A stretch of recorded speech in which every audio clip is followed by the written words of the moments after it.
Yo, Lindo's like, yo, he got his t-shirt and hat. Yes, Wicked. That's our boy Andre Lindo. Send us some pics, yo. Send us some pics. Yeah, I need some pics. And yo, George's restaurant. Yo, I grew up on George's, huh? Like I would go to George's once or twice a week. Like I would go to George. George didn't know me by name, but he knew exactly who I was. Every time I walked in, he would just make my order. Yo, that place was open 24 hours. Yeah. That place is awesome. I used to go there and get after the club and shit like that, right? Work, whatever. quarter chicken with ribs and fries. Quarter chicken or ribs. There's quarter chicken with ribs, white meat. Or I'd get chicken on a Kaiser. Yeah, the chicken on a Kaiser was good too. But I did for I don't know how many thousands of years that I've been alive. Quarter chicken with ribs, white meat. That was my order. Did I ever tell you? Chicken with fries. I'm gonna tell you a quick story. This is just a quick Georgia story. I guess we finished our pet peeves a long time ago, and this is just a quick Georgia story. When I was like 18, 17, I used to work at the rec center. I used to work at John Ennis Rec Center, down there. And George knew my order since I was like fucking 8 years old. I ordered the same shit. Yeah. He knew exactly who I was every time I ordered. I never had to say my order. I walked in. He would just make it, and then hand it to me, and I pay and I leave. Right? Like he just knew. You come in and get the head nod. So one time, there was this beautiful girl that worked at the thing too that I kind of had a big crush on. Yeah. And whatever. But we just walked there together just to get food. She worked at the rec center too. Right. So we walk in. She was white, by the way. Yeah. We walk in, and I see George. Yeah. And he was like, "What are you having?" I'm like, so for the first time in like 10 years, he asked me, "What am I having?" Right. And I'm like, "Yo, I'm having, you know what I'm having? Like the same thing I always have." Yeah. And he's like, "No, what are you having?" And I was like, "Quarter chicken with ribs." And he goes, "What kind of meat?" I was like, "White meat." And he goes, because I was standing with a very beautiful white girl. Oh, that's hilarious. And I won't say her name on this just in case people watch whatever, but I was standing with her. That's hilarious. Yo, and he just wanted me to say white meat. Because she was me. That's the kind of guy George was. George, this guy was fucking hilarious. No, but you know what? Always had jokes. Always, like that guy, George. Yo, Golden Griddle 24 hours too. Yes. The Golden Griddle down. But George, I would see him, like, street people would come in there, he'd feed them. Yeah, he feeds them, yeah. Yo, nobody ever had a problem with that store. No, never. I mean, there was just a couple things that happened, but it wasn't because of the store. It wasn't because of him. Yeah, it was like a fight that happened there. Yeah. That, you can't control that. No, you can't control that. But, like, what I loved is I'd go in there, this homeless guy would come in, and, most places, used to go Golden Griddle too. You out. George would be like, "Yo, what do you want?" Yeah. He'd be like, "Quarter chicken." Done. Yeah. And I'm like, yo, that's how you keep the peace. Yeah. Because now that homeless guy is going to be like, yo, if you guys fuck with George's, I'm coming for you guys, yeah. I'm going to bring my homies with me. Yeah. Because I got a lot of street people. I got a lot of stank-ass homies. a lot of dirty butts. A lot of dirty butts. We ready. But that's the thing, man. He gave to the community. The community gave back, right? Yeah. I'm telling you, I grew up on George's. How long was that store open for? I think it's still there. Isn't it still there? I haven't been his there. His son or his, somebody runs it. George, I believe George passed away. Yeah. R.I.P. my man George, because I knew him since, since I was 8. Like, literally. That place is awesome. I turned 47 thing. George's Chicken is a legendary spot in this fucking, in this place. I'm having George's Chicken tonight. That's. Oh, you're heading to work tonight. Yeah. You know what? Pass by there. Yo, take some pictures and post it up. I will. Mm-hmm. I will. Take some pictures, post it onto YouTube, because I think we can post it on there so they can see it. I will. We'll post up some thing. Yeah, it's still open. Yeah. R.I.P. George. Cheers, guys. Yes. You know what? From my man George. Yes. I'm going there tonight. I'm gonna post some pictures. Look at social media. Picture will probably come out before this episode. Yeah, but it'll be up. You can go back and check out some George's Chicken, man. You'll know. Yo, my guy George. Ooh, that's good. Yeah, and going to Golden Griddle too. Golden Griddle after the clubs, we used to go there. It's the one on, I think it's Front Street. We used to go to the one on Front.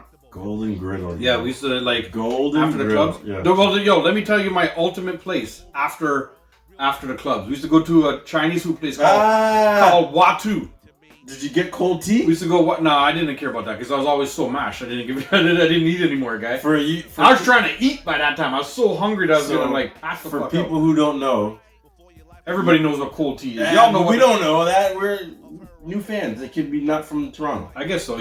So we would go to this restaurant and you'd say cold tea, and they'd ask you what kind, and you would say Canadian or Bud or blue. Canadian or blue. Blue. All you have to say is the word Canadian or blue or the word blue, and they'd be like, okay, and they'd bring you cold tea. And they in a teapot. They would just pour like 3 beers into a teapot. Yeah. And then you just put it into those little cups that they have, and you're just sipping cold tea. You're sipping beer after the place. No, it's the Watu is not on Spadina. Judge Judy's asking if it's on Spadina. It's not on Spadina. It's along Dundas between University and. Oh, I know exactly. What's the Bay? Between Bay and University. Do you walk upstairs to it? No. It's right. It's like level, but you just if you're on Dundas between Bay and University, it's like almost like exactly in between. I don't know the name of the street. Right. I just know exactly where it is because we've been going there since forever. Yeah. And you go in there and grab, it'd be pure black people. Like that's what it is. It's after the club, so everybody's going to eat. Yeah, guy. And I used to order fucking pepper chicken with the young chow fried rice. The young chow fried rice has a little bit of everything in it. So it's chicken, beef, everything. So like pepper chicken, young chow fried rice, or pepper shrimp. The chicken was so much more that I used to do the chicken because I got more food. Gluttony. For the money, right? Gluttony. But you'd only get like 12 shrimp. Like, sometimes. Gluttony. But who eats 12 shrimp, guy? Gluttony. I need at least 24. This guy, 12. I need at least double that. I need at least 24 shrimp. But anyway, we'd order pepper shrimp sometimes because it just tastes so good, right? Yeah. But we'd go there after the club all the time. Watu, guy, look it up. Google that shit. Watu in Toronto. The address is not a Dundas address because it's like the first store south. Yes. On some little side street. I know. Yeah. So that's probably the address, but. If you go Watu's, I don't know how to spell it, Wahtoo or something like that. Watu's. Some shit like that. Sounds good to me. Fire, buddy. We used to go there so much. Just as much as we ate George's, I ate Watu's. Yeah, There were times like when the place where we work, at dinner time, I used to be like, yo, guys. And the thing is, it takes a little while to get the food there because there's like 38 people waiting for food. So you had to be ready. You order the food, and we used to smoke, so we just go outside and be like, yo, man, just come get us when we thing, or we'll pop back in every so often because they just put your bag to the side. Right. So you just come back in and be like, is it ready? Oh yeah, here you go. Yeah. Lowlands, here you go. Lowlands. Yeah. Judge Judy's laughing at me for 24 shrimp. She's laughing at me for the 24 shrimps. For real though, 12 shrimp. What does 12 shrimp gonna do, man? Look at this. Does this look like it only does 12 shrimps, man? I need at least 24. Like 50. Yeah. 50 would be amazing, but 50 at least give me leftovers for the morning. You wake up in those amazing Chinese food leftovers. Chinese food leftovers the next day is like, it's like cold pizza. Especially after you've been drinking, like the day after the club. Because oh my God. Judge Judy knows exactly what we're talking about. The next morning, you need some greasy food. Yeah. Because I feel like that greasy food stops you from the gut rot. Yeah. It just, I don't know what it is. It shuts everything down. It just shuts it down. Makes you feel good. It does. Yeah. And then if you don't have greasy food, then you have a greasy shit. Yeah. I used to call it the rum shits. Yeah, you're paying for that shit. Yeah. Well, no matter if I had the greasy food or not, I always ended up with the rum shits. No. It's not. It's worse. It never hurt my belly or anything like that. It was just nasty. I think it's worse when you don't eat it. No. It's like all that beer is mixed with whatever you ate. It's just gurgling in there. Yeah, it's just like a pot of chili. Yo, God. Poop. When it goes, You know the bubbles that come up? Yeah. Poop. Yeah. See, when you put the greasy food in there, it I don't know what it does. It just counterbalances that. And then it's still a greasy shit, but it's not. Yo, Judge Judy says the violence needs to stop in Toronto. Yep. We hear that. Me. Yo, back in our day, It was never like that. It was never like the way it was. Like it's, I don't know. Like it's. There was a code of the streets. Yeah. And it's like the men who carried guns only mess with the men who carried guns, and the guys who carried knives only mess with the guys who carried knives. And the guys who fist fight only fight with the guys. Well, the way I think the way it was that you could get into a fight and lose. And walk home. And just tuck your tail and go home. Now, nobody can lose. If they get into a fist fight and lose, the winner is going to get shot because the loser will just grab his gun and shoot him. Yeah. They can't get losing anymore. It's something with the new way things work. Nobody can just fight it out and take an L. Yeah. You know, you can't just take an L anymore. The L has to be the dude who dies. And that's such a crazy thing to talk about, right? I remember back in the day, you would come Toronto out. Toronto was never like this. Two guys would fight. Yeah. And then when they're done, they'd shake hands. Yeah. Yo, guy. Good fight. I know it doesn't really look like it, but I've been in enough scraps in my life. Nothing like, and I never felt like my life was threatened. Right. I've been in scraps, and I was just like, I'm fighting this guy because I don't like him and I want to punch him in the face. And then I got beat the fuck up, or I ended up winning, or whatever. Yeah. Sometimes. Sometimes right? you win, sometimes you lose. But I never felt like I got up after and had to run, because now he's gonna get his gun and come and shoot me. Oh yeah. It was done and it was done. We had a little scrap. It took a minute. Yeah. It was done. And again, I wasn't the biggest fighter. Come on, look at me. Not at all, guy. You know what I mean? He's an eater. Yeah, I'm an eater, not a fighter. Give me. I fight a bowl of 50 shrimp though. Me and those 50 shrimp will fight all night. You want to see this guy fight? Take him to a buffet. Yeah. You want to see me fight? Try and take my shrimp away. While I'm eating my 50 shrimp, just put your hand over to try and teeth one. And see if you don't get your finger. Then you see a fight. Come back with nubs. It's like, what happened? Yeah. Dave bit off all my fingers. Trying to touch a shrimp. Shrimps. But yeah, I'm not a fighter. Again, not a fighter, but I've been part of some things. Yeah. And growing up where I grew up, you had to do a little bit, right? Well, and again, I still wasn't the biggest fighter there. You had to stand your ground. Yes. But I wasn't the biggest fighter there too. I just wasn't a fighter, guy. Right. But again, you get into little dust-ups and things happen and whatever, right? I'm not saying that I was the most intimidating. I probably got beat up more than I ever won, right? For real. But You're here. I stood there and I fought. You're here to tell the story. And the people who beat me up are still here. I never went and got something and tried to do something back to them. I know. If I lost, I lost. Right?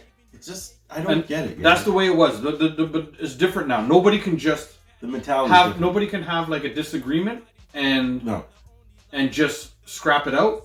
You know what the saying is? Everybody's a sore loser nowadays. Yeah. You know what I mean? Before we used to lose and you'd take it gracefully. It's okay, I'll live the fight another day. Gigi's rebound is always hefty. Win, lose, or draw. For real though. Again, I don't know. I ended up being very good at sports. Yeah. At one point. So. Took your focus. No, but I didn't have to fight because the bad people in my area protected me a little bit. Right? You got the whole Usain Bolt treatment. Well, I don't know if it was... Well, not Usain Bolt level, of course. I just had some dudes. Yeah, I get it. I didn't say you. Yeah, I know what you're saying. I didn't say you. Remember, I'm a fat Brad Marchand. That's what I am.